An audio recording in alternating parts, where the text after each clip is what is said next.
আপনাকে আজকে স্পষ্ট করে মনে করিয়ে দেই যে এটা অনেকেই জানে যে সম্ভবত পুরো ঢাকায় যেদিন কারফিউ জারি হয়েছিল সেই কারফিউটা সর্বপ্রথম রামপুরে আমার নেতৃত্বে আমরা ওয়াবদা রোডে ভেঙেছিলাম। এর কারণ হলো কারফিউর দিন সকালে আমাদের রামপুরের ওয়াবদা রোড মুখে একজন বেকারি শ্রমিককে 10টা-11টার দিকে কোনো কারণে সরাসরি গুলি করে হত্যা করা হয়। পুলিশ গুলি করে হত্যা করে, একদম মাথা গুলি করে, এবং রামপুর ওয়াবদা রোডের মুখে সে পড়ে যায় এবং রক্ত, ছোপ ছোপ রক্ত। এবং আমার মনে আছে আমরা ওয়াবদা রোডে অল্প কয়েকজন ভাইয়েরা দাঁড়িয়ে সেই রক্তের উপরে দাঁড়িয়ে আমরা কারফিউ ভাঙা ডাক দিয়েছিলাম। এরপরে মানুষ আসতে শুরু করলো। এরপরে তো আপনারা জানেন কিভাবে রামপুরা রণক্ষেত্র হয়ে উঠলো। বড়খন রামপুরায় এটা অনেকেই আমার সাথে সাক্ষী, আমরা যখন মিছিল দিচ্ছি রামপুরা ব্রিজ থেকে ওয়াবদা রোডের মাঝখানে জায়গাটায়, তো আমার থেকে হয়তো 5 ফিট দূরে হবে একটা ভাই, আমরা মিছিল দিচ্ছি। ছেলেটা আমার চেয়ে বয়স একটু কম হতে পারে বা আমার সমান, ইয়াং একটা ছেলে, ইয়াং এনার্জেটিক, মুখে মাস্ক পরা।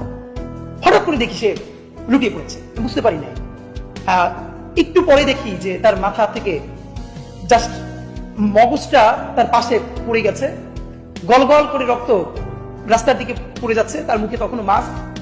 তো মানুষ আছে না যে কিং কর্তব্য বিমূঢ় হয়ে যায়, তখন আমি সিদ্ধান্ত নিতে পারছিলাম না যে আমি ওনার কাছে যাব নাকি আমি বাসার দিকে যাব। আমি স্থির হয়ে দাঁড়াই আছি যে 1 সেকেন্ডের পার্থক্য না যে একটা ছেলে গল গল করে রক্ত পড়ছে, তার মস্তিষ্কটা মাথার পাশে, একদম পুরো মস্তিষ্কটা, এবং একটা দেহ পড়ে আছে। আমি তার কাছেও যেতে পারছি না, আমি বাসাও ফিরে যেতে পারছি না, আমি দাঁড়িয়ে আছি অধভাব। এরপরে আমার পরিচিত 2 ভাই এসে দ্রুত আমাকে টেনে নিয়ে যায়।